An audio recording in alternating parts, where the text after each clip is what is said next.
On Siboniso Pa Gaxa is here. Pa Gaxa is here with us on Radio 2000 tonight. We're going to have a conversation with him about life after football, about education. I guess I've got a feeling there won't be a lot of football. There'll be more education and life after football here with Pa, because that's what he has been focusing. He's been focusing on his studies, and many of you obviously will remember him. I'm sure you would have seen a couple of days ago when he shared a little video of him graduating, getting his latest degree, and it's so good to have these good stories that we can talk about, especially as we wind the year. You know, a story with a happy ending. I know it's still an ongoing journey, but it's been a happy story so far. Oh, that's what it seems like from outside, from where we are watching. But we are going to hear from Pa Gaxa tonight, because he's gone on to further his education after football. He's gone on to make what seems from the outside to be a smooth transition after his playing careers, and he's going to tell us all about that. He's here with us on Radio 2000 tonight. Pa, good evening, and thank you for joining us on Radio 2000. No. Thanks, Mr. Good evening to you. Yeah. And to your listeners as well. Are you well? No, all is well, my brother. All is well. Yeah. All is well. I mentioned we haven't seen you in a while. The last time I spoke to you, the last time I actually saw you was when Beat vs. West was still around, because you used to go to the stadium to go watch games. Correct. Now I don't see you anymore, but it looks like the books have taken a lot of your time. Yeah, it's been like that, even during playing time. So it's always been like that. But this time, there was 2-year period where we were under some during COVID constraints. We couldn't move around, Yes. Our freedom of movement. Unfortunately, we couldn't exercise that.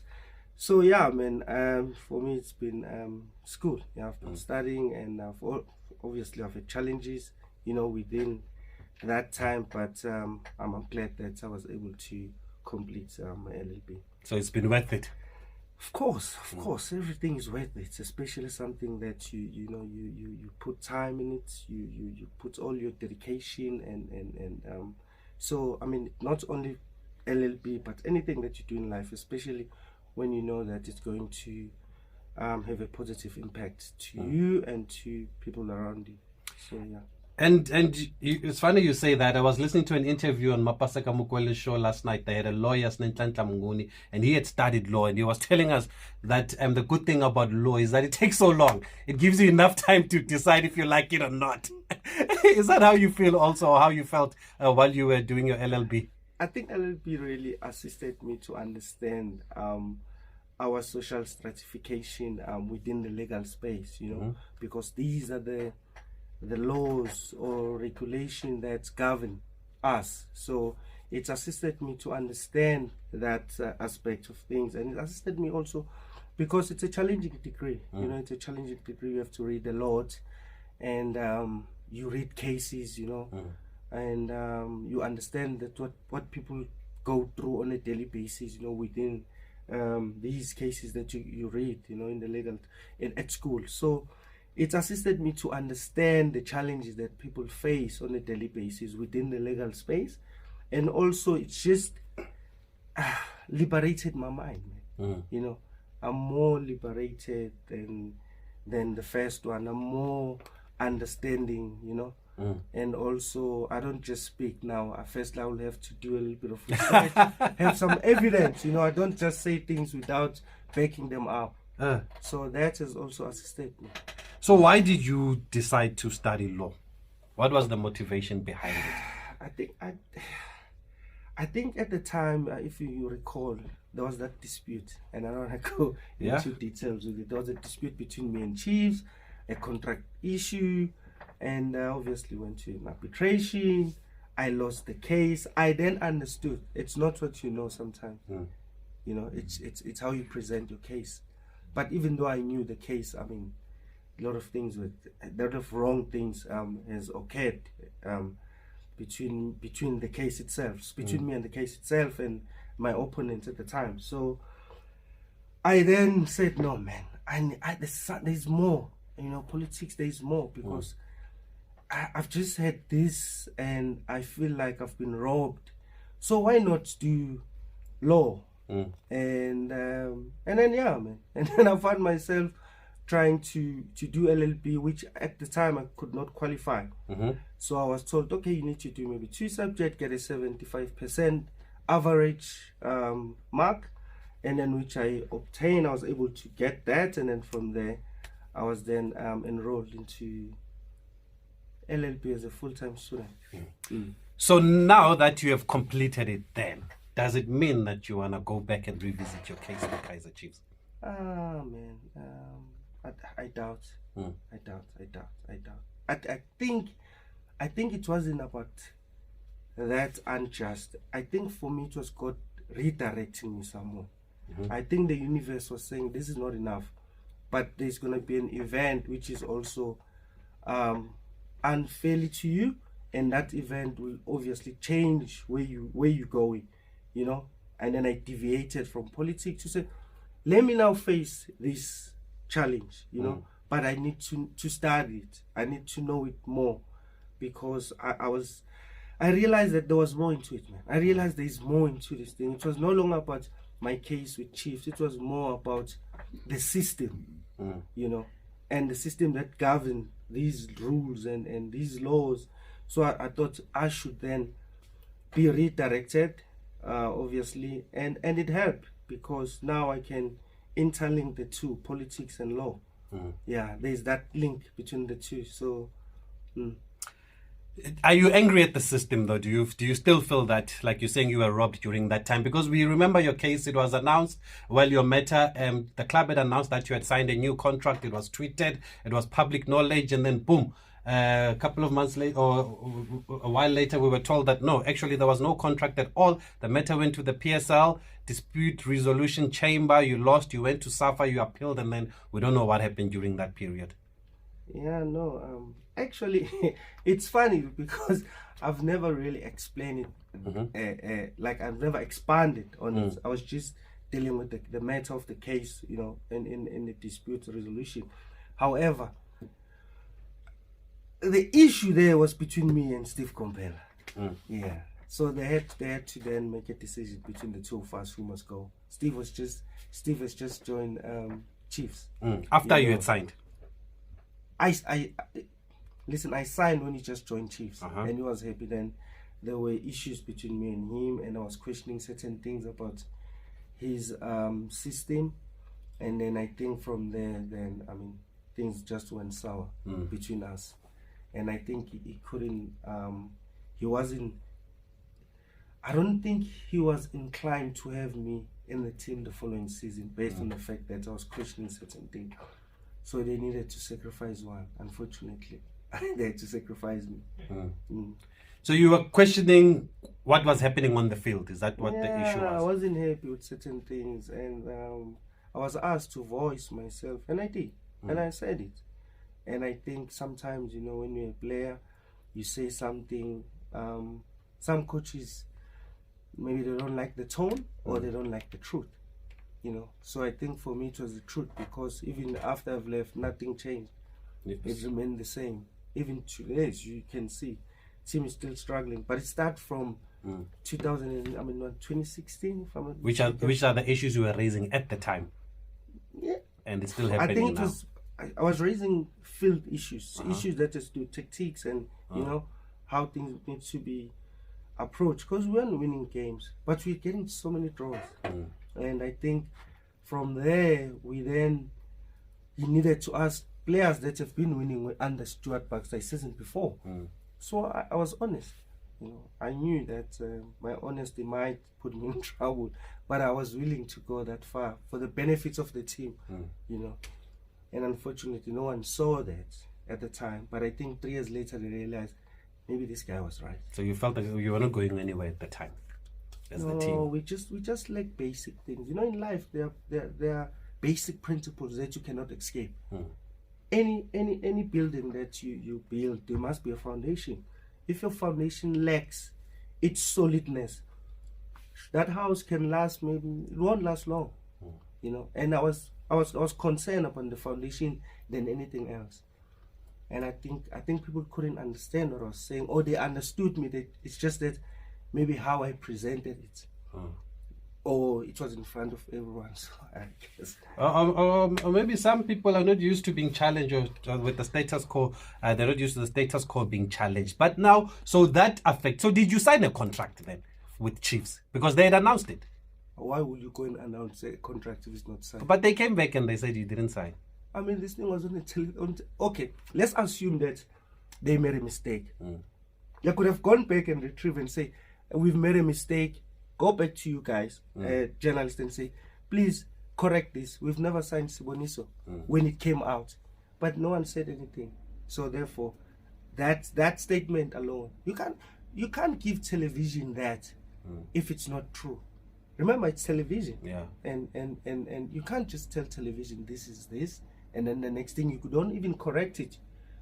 You wait 9 months when the season ends, and then you're like, no, actually, that was a mistake. Funny enough, Parker. It was you and Parker at the same time. Yes. Now you understand. Yes, I remember. You know what's funny? It's because my colleagues at the time were not honest. You know, Chiefs, when you've been signed or something has happened, so what happens is that they call all the players. We go on the field, the announcement is made to the players now, and then everyone clap hands for you. Congratulations. They did that for me and Parker. One day when you interview Parker, ask him about this contract. Okay. We're speaking to Parker. We don't want to make it all about Chiefs, but he's not spoken about it, so he's just giving clarity about what happened with his situation. We'll talk more after the break. You can send us your voice notes on 0605842250. You know, took every decision as it is and went on with his game and always gave his 100%. I just want to ask him, how did he do it? If he's not a member of the ZCC, how did he do it? How did he manage to remain so disciplined? Thank you, Mr. Monsieur. Okay, thanks. I've noted that question. I'm going to ask Pakatla shortly if he's part of the ZCC or not, and how he managed to become so disciplined. But we just want finality then on how the matter with Chiefs ended, so that people don't call us and say, what happened? So you signed, Chiefs announced that you have signed a 2-year contract, and then they came back and they said, no, you hadn't signed a contract, and they were releasing you. Correct. And I remember at the time when we got the story, if my memory serves me well, it was just after the club awards. There was the awards, ne? Yeah. Just after the awards. The next day. The next day. Yeah. That's when you were called into the office. And it was an ambush. I was ambushed because I mean it's the end of the so what happened is the function is the end of the season. Yeah. So everyone goes home. Yeah. But there were few players that were called in the next day. You know. And then Gerald Sibego calls me. He says, no, we want to see you the next day. I'm like, hey, I'm writing exams, you know. But you know what? Anyway, I'm at vet. So in between, during when I take a study break, I'll come through, you know. Because I didn't know what was happening. So it's an in and out thing. Ambush. I get there and I'm told, hey, Makai, there's no contract. I'm like, hey, Makai, what do you mean there's no contract?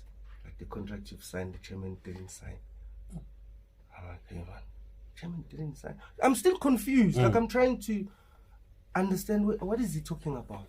So and then he says which means They have to let you go. Yeah. I'm like, oh my God, I've got 2 years.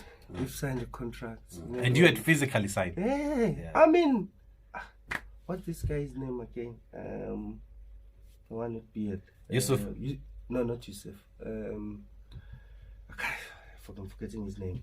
I see the guy you're talking about. Yeah. He's the one who deals with contracts and documents. So yeah, we signed everything. I mean, everyone came to me to say, "Congrats, my guy. We still have you. You know what? We're happy that you've decided to extend 2 more years." But fortunately, like I said, I just had a disagreement with the coach and you Bobby, could see it. And Bobby explained it to me later on that they needed to sacrifice one. And did he explain to you years later? No, a few months later. A few months later. In Melrose. Then he was honest to me. Bobby's an honest man. Yeah, I've heard. I like the guys. And people, they don't understand Bobby. Bobby's an honest man. It's unfortunate that whenever Chiefs is not doing well, everything is it's about Bobby. But when the team is doing extremely well, no one mentioned his name. So he came to me and said they needed to sacrifice one person because Steve wasn't willing to work with me anymore. And with Steve, what specifically were you not happy with? Was it training methods? Was it the style of play? No, I think it started when he wanted the feedback from us. And what's funny is that he called me. He asked me. He said, "Please, I must have an input." So I said to him, he said, "Unfortunately, the team lacks foundation. We lack basic things. You know, we don't practice throw-ins. We're conceding goals because we don't have foundation. Everything has to start at the back and then go, and then we move up front. But here it's like we start everywhere. There's no, because we've had a good coach before who built the foundation. So I said, just have your own foundation. Let's work on you." I think this is that's where he thought maybe I was questioning his authority, but he wanted to hear my view. So I displayed my view, and unfortunately, and then from there, and then they were like, I wasn't playing at some time, but I was promised we're gonna play the next match. Then the next match I don't play. I'm like, "Oh, coach, you said you're resting me for this match. You're gonna play me the next match. What's going on here?" So it's unfortunate that, and then of course I'm human. I've got emotions. I got angry, you know. I got angry, and then I wanted to confront him. What are you doing now? You know, I like people who are honest, even if I don't like your honesty. But you appreciate the honesty. Listen, even if it's not what you want to hear. That's Bobby for you. Bobby told me the truth, and I said, "You see, now it's okay. Now I understand that you're not saying the contract wasn't there. You are saying you needed to sacrifice one between the two." And I was the one that had to let go. And then you went to PSL. You lost at the PSL, and then you went to SAFA. You appealed. What happened there? I think it got stuck. You know, it wasn't moving, and then I was losing money as well with my lawyers, and obviously at some point I was like, you know what, now I'm spending a lot of time, you know, trying to figure it out about this case, and then I've got school on the side here, and I still need to play football. Remember, I didn't have pre-season, so it's like July, August. I don't have a team. September. And then October, I was like, you know what? I need to play football. This is when I joined Vets. Yeah. So when I joined, you went to win the league. Funny enough, I won the league. Funny enough, I won the league with Vets. So, and then it just died out. It just died out, and it's still sitting itself, I'm sure, because obviously I doubt. I mean, I cannot go back to it now because. I don't wanna go back to those memories. But you said you said that's part of what motivated you to go and study law then. It's and now it's one of the reasons, yes. And now you've completed law. But the other reason, at the time when I spoke to you back in 2019, you were about to start. I don't know if you had started this law degree. 2019, I've just started with. You had just completed political studies. And then I just started with, I think, 3 subjects within the law space, because I couldn't qualify for LLB from my BA. Yes. So they then gave me an alternative. Okay, just do these 3 subjects. If you get above 75% average mark, then we can then you can then do your LLB. We can enroll you to LLB, and it worked well. So because I got the marks, and then I was enrolled. But before that, you had studied political science. You had studied sports management while you were still at SuperSport United. You actually started studying while you were still playing. One of the main reasons, the main primary reason for me to study was poverty. I hated poverty. I hated my upbringing. There was a point in my life when I was like, you know what, God take me, because it was hard. So when I had an opportunity playing football, and I was like, you know what, I must do something about this, because I know how hard it is, how harsh it is to live in certain conditions, you know. So I then realized, okay, maybe school will be also be one of the tools that I can use to better my conditions while I'm playing football. So I mean, I studied sport management with Coach Peter Musimane, the late Thomas Matikati, and a bunch of SuperSport administrators that were there, Lizzie Kilane. Oh yes, Lizzie, doing very well by the way at the moment with our own company. Yeah, even Mazulman, the David Kosani. Yeah, David Kosani. He studied with us. We studied together because it was a smart guy. That it was a SuperSport with us. So we all studied together. So was the club encouraging you guys to study? They were paying. No, it was the management. So when I was told that the management the administrators, they're going to start. I said, I also want to study. I just joined Super Sport, remember. This is 2002.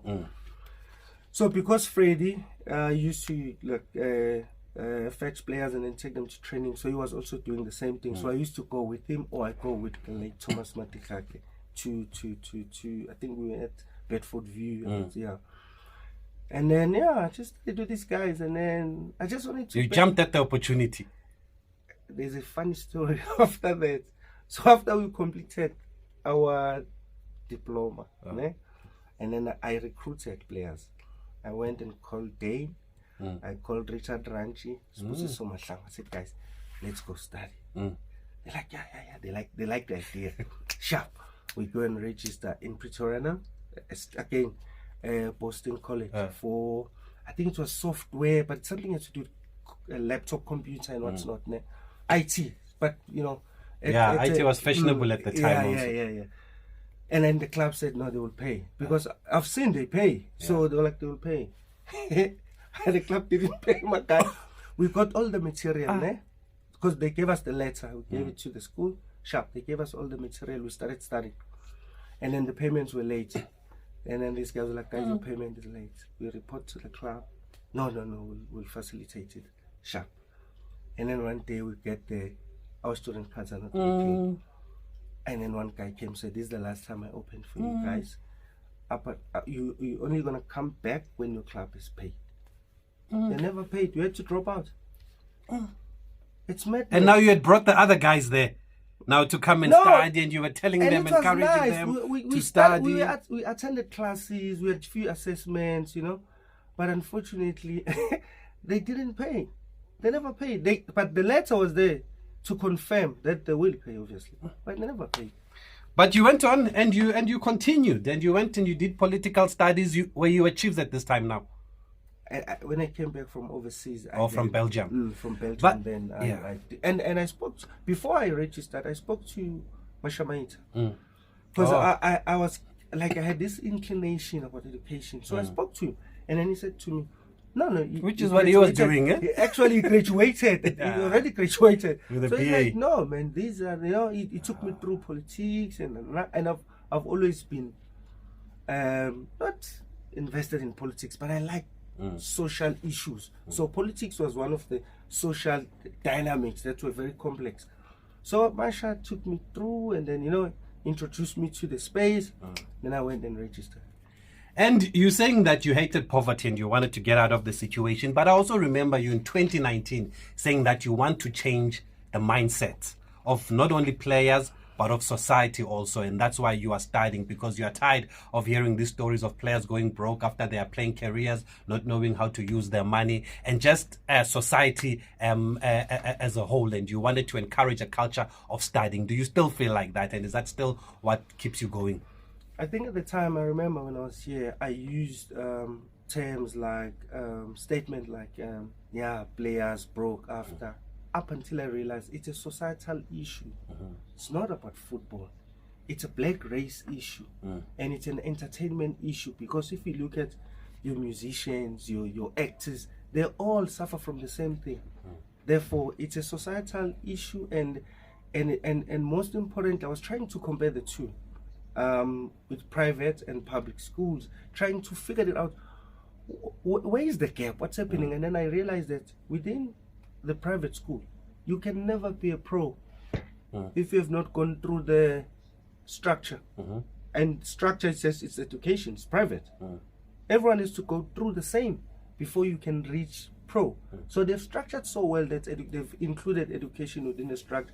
But obviously, these are complex issues that need we need to engage on and have a dialogue and find ways. How are we going to sort out this? Because it's not for me, I'm starting to believe, and I'm convinced enough to say that it's not an individual mistake, man. You can't have 20 years ago and now the same problem still exists. Therefore, these are not individual mistakes. These are systematic issues. If we don't get into that, we'll continuously have the same issues. At least now we've seen that players have been, the ambassadors of certain things, they work, and now there are opportunities to coach, which before it was rare. there are a number of opportunities now, but I also think education is important for me. I believe that education is important, but I've been a victim of choosing that direction. So are you saying you've found that these reasons that you are mentioning, you found this during this time that you are studying now, what causes players maybe to lose their money or not to save or not to have financial management? These are now, you found this while you are studying. And are you saying it's unfair to just blame it on an individual, just blame on a player and say, no, they're buying flashy cars and they're spending their money with women and they're buying booze? Let me give you a typical example. This is something I've just experienced the past year or two, where certain group of people are trying to collapse me. So they are trying to take everything that I've built systematically. I've been to court, I don't know how many times, Makai. And it's so sad that even our court, I went to one, this is mad. I had cases against me, you know, and I said to these people, guys, there is no way. One of the matters that I'm still attending. So my water, one of the houses I have. So I'm giving you just so that you understand these things. Yeah, the domestic issue. I was paying like between 600 to 800 rand. Just after COVID, or during COVID and after COVID, this thing went to 2,000 rand. So I asked, is there a pipe burst? There's nothing. I said, how can you jump from 600 rand to 2,000 rand? Electricity from 1.5 to 3.5. What changed? And I was like, no, man, I'm a target here. And then from there, I'm running to court. People are trying to take my... At some point, they were like, no, we are taking your property. I said, you mad? I said, you mad? Are you representing yourself? Of course. I know I'm a fighter, my guy. Yeah. All my matters. I had one case now recently, here in Johannesburg, the High Court. These people, they blocked me to file my papers online. They block it. I had to go then explain, guys, I cannot file my plea because I needed to file my plea. I filed notice to defend. Now I need to file a plea. I explained it to them. They're like, no, the technician is not around. I'm like, what? But my opponent is able to file his papers, but I can't. Then I understood, there's a system here that I'm still trying to investigate this matter. And the question is why? Why is the system against you? What have you done to the system here, Pa Gaxa? Okay, let's take a break. There's so many people that are happy to hear from you and they've sent us voice notes. I want to get to that also. Okay, thanks for those voice notes. You've made your mark when people remember you from Sundown, some from Supersport, some from Chiefs. There's someone that also remembers you from PE, Nelson Mandela Bay. What? Copenhagen? Yeah, correct. Someone sent a message to say they remember you from those days. But let's answer, because there was a question whether you are ZCC or not, how you've managed to be disciplined. And maybe you can answer it with the question that says, what prevents players from continuing and furthering their studies? Firstly, thanks for those brilliant Can we put up his volume now on the mic? Can you hear him? Okay, yeah, that's fine. I was saying thank you so much for those questions. I think those are good questions, I think the first one, I think he's talking about my dedication and discipline. There was a point in my life, I think I was 14 or 15, when I wanted more in life. And since you've raised the Copenhagen, they will tell you that I used to train 3 times a day. I'll wake up at 4:30, I'll go run in the morning, come back, because we're like a school of excellence, so everyone stays there. I'll run for like 10K, come back, we eat breakfast, we go to school, we come back, we'll have a snack, and then 30-45 minutes before we travel to the training grounds, I will run there. I will run there, train with the guys. If I still feel that I still have legs, I'll run back. That's how the late Thomas Matikaka actually spotted me. They told me, this guy is mad. He trained like a madman. And then Thomas said, I just like his personality. I just like his dedication. And the same principles I've applied in everything that I've done. Dedication, discipline, responsibilities, duties, because there are duties that has to do with an individual, and I've used all those principles all my life. And to go to the I've been disciplined at Super Sport, Rufus Mukoti. Oh, yes, you remember him. Yeah, he was left back for us. Thanks for the question, my friend. Thanks for that comment. Yes. You know, that comment. Even at Super Sport, I used to take, when we're not training, I will take a public transport, go to TUT. You remember Floyd Mbele? Yes, He was a Pirate. yes. So at the time he was coaching TUT team. Yeah. I will go and train with them. We don't know if you're not training, I'll go and train with them. And then I'll come back, and then I introduced Dane to running. I used to take him, and then we ran in Atresville, one of those mountains. If we all for then, or we're training in the morning and then in the afternoon, come okay, let's go train.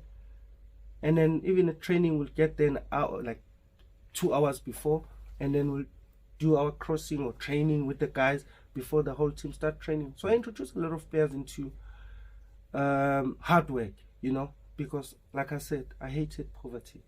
And those principles have helped you here within education It's also. worse with That discipline. With education, people will tell you, even some of the lecturers at vets, they know these guys get to the library at 8 and then I'll knock off at 11 in the evening. Consistency. I used to, and people used to say, you mad? I said, listen guys, I'm behind in terms of the language, the writing, you know, so I needed to do more based on the fact that, you know, I'm also old, you know, I've been working all my life. So I said, I needed to do more. So I've applied the same principles in everything that I do. The only thing that I'm short of, hey, relationship myself. I can't keep it. Yeah, you can't have it all. Eh? You can't have it all. That's in the life. part where someone like a part of like Makai, you spend too much time on your books. I'm like, I have to. I've got a social responsibility. And then women will be like, I can't stand for this. Bye. Stay tuned to Life, Love and All after this show. Yeah, Mapasaka Mukwele will teach you a thing or two. Pakaka. We'll wrap up after this short break. We have different languages and cultures. With Pakaka, we're wrapping up our conversation, and maybe let's talk about the way forward. Because when I was listening, I keep referring to that interview last night on Life, Love and All. Snetlantle said something that law gives you so many opportunities. You actually don't have to be a lawyer. There's so much that you can do. Where would you like to fit in this space now? Apa? I love football, man. Football still is the escape from my, what should I call it, poverty. That's how I escape poverty, through football.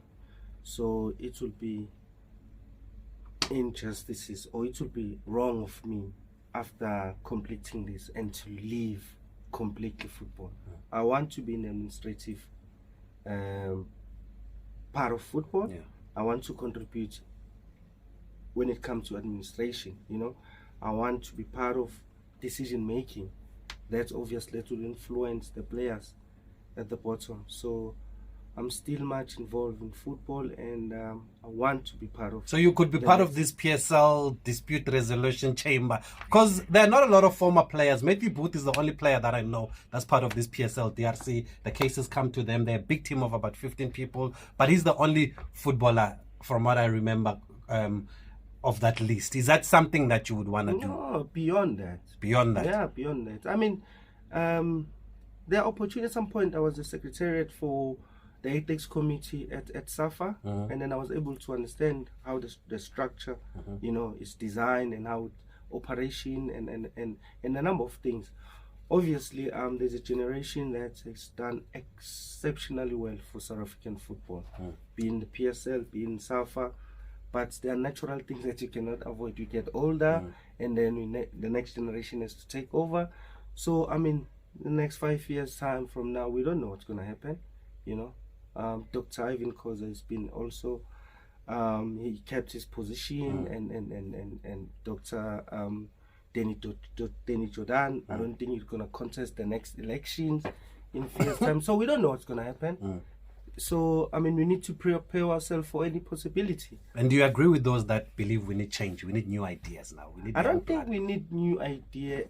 Obviously, you always need new ideas because there's technology and society evolves. And I don't think, I think we term it wrong when you say we need new ideas. We just need new faces. Like at Sundowns, they just fired the coach, a new coach.